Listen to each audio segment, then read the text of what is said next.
afternoon. Let me just start by saying words can't even express my thoughts right now. This is a pretty painstaking event. My heart goes out to the families right now who are suffering a loss. At 1:14 this afternoon, a call was received at our dispatch center, came in a 2300 block of homes for a medical call. At that point, we started receiving additional calls in reference to not only paramedic needs, but the police department to respond. We responded to the area. We have multiple scenes at this point, which we're still working on notifying families. I can tell you we have, in the city of Rockford, this is a multi-jurisdictional event, which involves the county as well, where we have, in the city of Rockford, we have 4 individuals who are deceased. We have one that's in critical condition right now, and an additional 4 that are in stable condition. We are working we have our federal partners on scene as well. I will also tell you, the call came in at 1:14 this afternoon. We do have a suspect in custody who is currently at one of the stations. So in regards to, and I should have said this earlier, media briefing, I'm not going to take questions. I'm just going to give you what we have. So with that being said, we have a suspect in custody who is being interviewed at this time. We don't believe there's any other suspects that are on the run or at large at this particular time. Okay? So I'm going to let the Sheriff's Department, Sheriff Caruana will cover what took place in the county. Yeah, good afternoon. Thank you for coming and showing interest. I want to thank again the Rockford Police, us working together along with all the federal agencies that are out here to help us work on this situation. Terrible situation. Like the chief said, it started this afternoon a little bit after 1, and it was in custody about 1:35 in the afternoon. We are dealing with a city-county situation. Our county, we's in and out of the city-county here. We're dealing with an address in Florence and Eggleston, and basically there was a home invasion on Florence. The young lady ran from him. She got some stab wounds in their hands and her face. She's currently at a hospital, and she is intubated. She is in serious condition. One of the Good Samaritans stopped to help her out. He did get some stab wounds. He's fine. He is being checked out. And again, we're all working together on this situation to piece it together. He's in custody. One of the deputies were able to take him into custody, drain that situation, and we're dealing with that situation right now. Do you have any idea on I'm going to turn it over to Will Peterson from the Fire Department. Good afternoon. My name is District Chief Will Peterson with the Rockford Fire Department. I was the chief officer that responded with fire units, Rockford fire units, that initially were called at the initial call that we got was at 1:12 as well, to an address on Home Street. This was a medical call related, and then it turned into the event that we're dealing with now.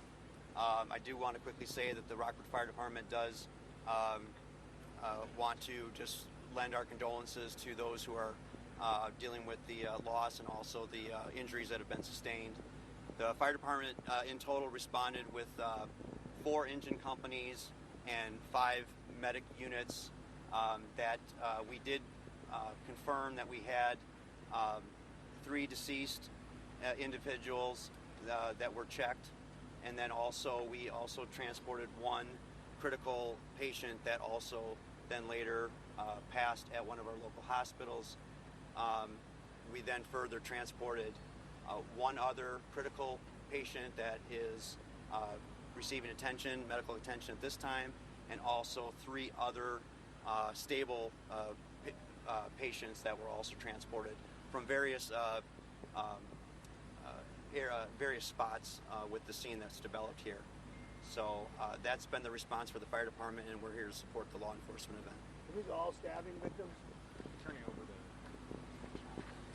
Yeah, thank you. As a former Rockford alderman of the 14th Ward, which we're standing in, my heart goes out to the residents of this area. It's near and dear to my heart as past alderman and now as county chairman.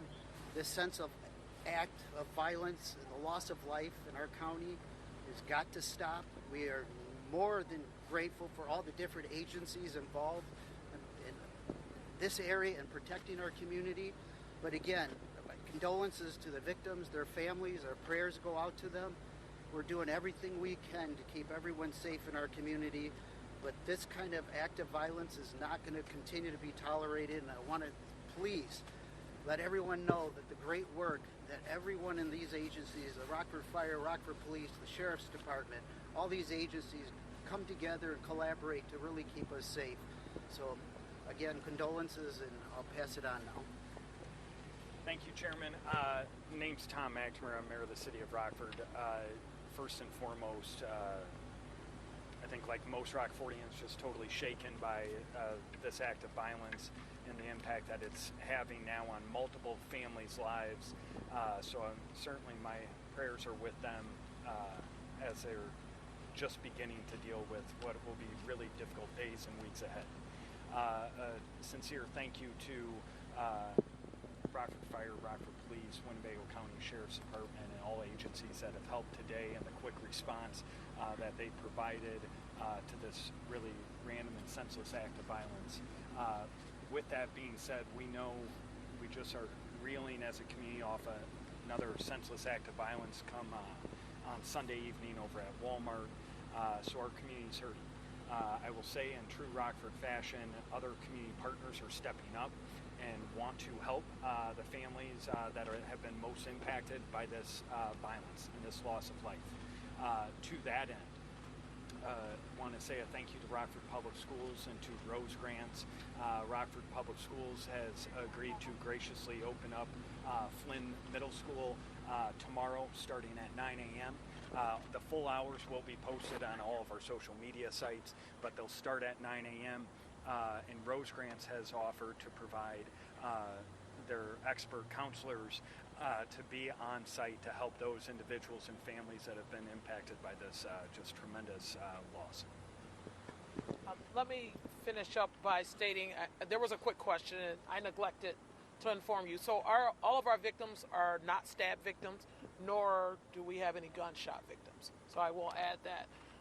For our residents that live in this area, please check your home security cameras, ring doorbells. If you have footage, please reach out to us, as we will remain in this area for quite some time as we're processing things and just working to understand what's taking place. Right now, we don't have a clear motive in regards to what caused this individual to commit such heinous crimes. Watch breaking news on YouTube. Subscribe to ABC7 Chicago Eyewitness News.